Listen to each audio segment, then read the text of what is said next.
Myths are not stories that are untrue. Rather, they are tales that don't fit neatly into the historical record, which serve as a foundation to a culture. Under the twinkling stars of the vast night sky, beneath the roof of a great mead hall, a mouse nibbles on crumbs as the last coals in the hearth flicker out. Dozens of men are inside, asleep on the floors and benches after a long night of revelry. They don't hear the ferocious creature stealthily making its way within. Then swiftly, without a sound, the beast covers the mouth of a sleeping thane, blocking his screams before devouring him. The monster then snatches not one more or two more, but 30 more of them, killing them quietly in their sleep. Then, finally amused and sated, it lumbers back to its lair. In the morning, as the birds sing to announce the dawn, the king Hrothgar awakes and slowly makes his way to the mead hall. But when he arrives, all he finds is a chamber of horrors. Falling to his knees, he releases a great cry of despair. He knows who's done this, the vile beast Grendel. And Grendel must pay.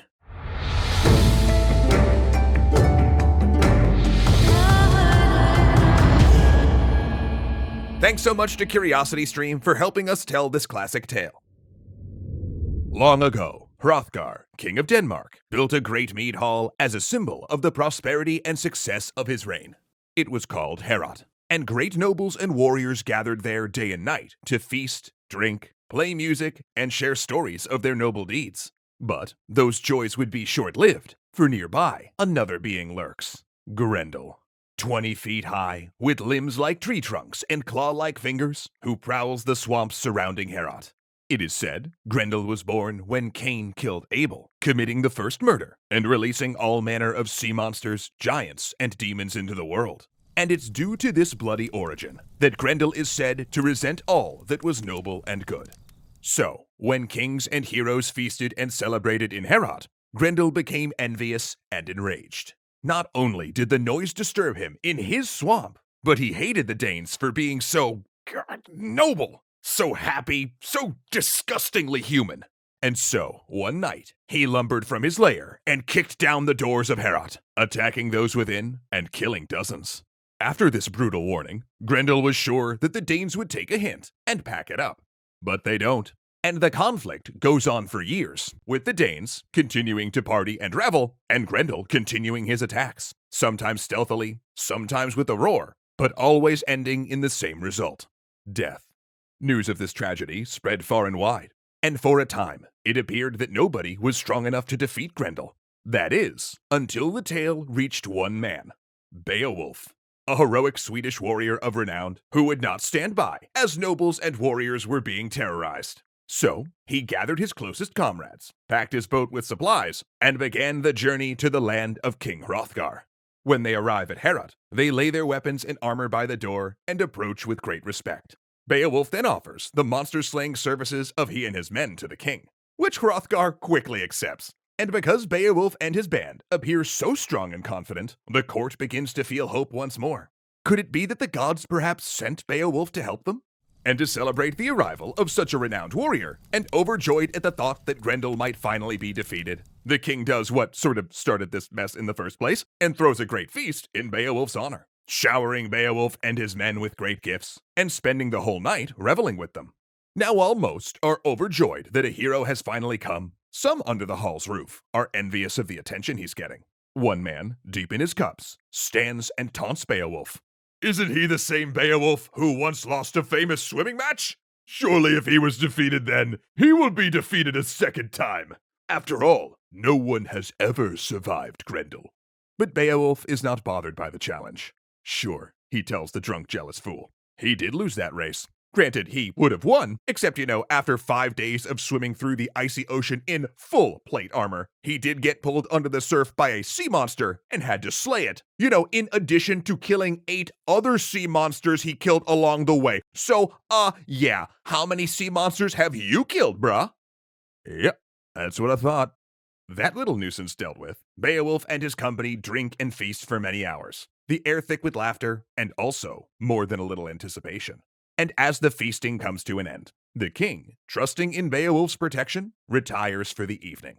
Now, all is quiet, and Beowulf's men stand at the ready, not daring to fall asleep lest Grendel catch them by surprise. Hours pass. Then suddenly, they hear great footsteps in the distance, getting closer and closer. The sound of heavy breathing right outside the door, followed by a rancid odor. Beowulf holds his breath in anticipation, knowing what will come next. Grendel tears the doors off of Heorot, snarling and roaring. But before the monster can begin the slaughter it so desires, Beowulf steps forward and boldly challenges the beast to unarmed combat, one-on-one. Ha! Amused at this pitiful, weaponless human, Grendel accepts the fight. The monster slashes at Beowulf with his massive clawed hand, but the hero easily dodges the blow. Then Grendel raises his leg and tries to crush Beowulf, but instead, the hero catches the monster's foot and tosses the beast to the ground. Leaping back to his feet, Grendel lunges forward again, but the hero dodges effortlessly and punches Grendel with all his strength. The crack of bone echoes through the hall. Again and again, Grendel swings and grabs at Beowulf, but he's simply too fast, too strong, too good. It was about this time that the reality of the situation began washing over Grendel, and it was now he who was terrified. Grendel breaks away and tries to make a dash to the door, but Beowulf stops him, throwing him to the ground one last time and places a boot on the monster's back. Then he takes hold of Grendel's arm in both hands, and with a grunt,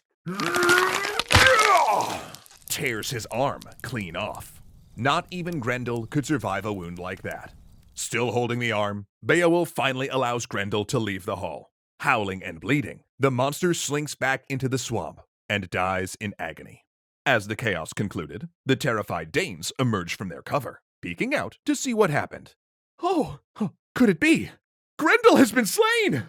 After 12 long years of torment, Heorot would finally know peace and joy once again. And feeling hopeful for the first time in many years, they hang Grendel's arm from the rafters of the hall as a great trophy, a reminder of the heroic deed done there and of the hero who accomplished it. Little did they know that their horrors were not behind them, for another, more fearsome foe lurks in the shadows. And she will never forgive Beowulf for what he has done. But you know what we've done? Teamed up with the folks at Nebula. And yes, that was the smoothest transition you've ever heard. Thanks to Nebula, we've been able to not only offer a ton of extra credits, extra history, and extra mythology episodes ad-free on their platform, but also create a few Nebula originals as well, such as the extra history Tipu, Sultan, Tiger, or Tyrant, and my episode of their series Working Titles, where I jam about the opening sequence of Cowboy Bebop, and totally don't get emotional at the end. And we love Nebula because they're a by creators for creators streaming service featuring original content from some of our favorite educational entertainers on the internet, such as The Great War, Tirzu, and Jenny Ma. And you know who else loves independent educational creators? Curiosity Stream, of course. So much so that they've teamed up with us over at Nebula to offer a pretty sweet 2-for-1 deal, meaning by signing up for Nebula using our link in the description, you'll also get full access to Curiosity Stream, the online learning platform where you can watch thousands of amazing documentaries and award-winning original series. One that we've been really enjoying is Trek Nation by Eugene Roddenberry, where he explores both the mythology and history of his legendary father by attending Star Trek conventions, which is both incredibly poignant and pretty wild if you think about it. So head on over to curiositystream.com/extra credits right now to get both of these amazing resources for only $14.97 for an entire year. Psst, that's 26% off the regular price. Plus, you'll be helping our channel out in the process. Again, thanks for that. A huge thanks to our legendary patrons, O'Reels1, Kyle Murgatroyd, Joseph Blaine, Dominic Valenciana, Casey Musja, Alicia Bramble, and Ahmed Ziad Turk.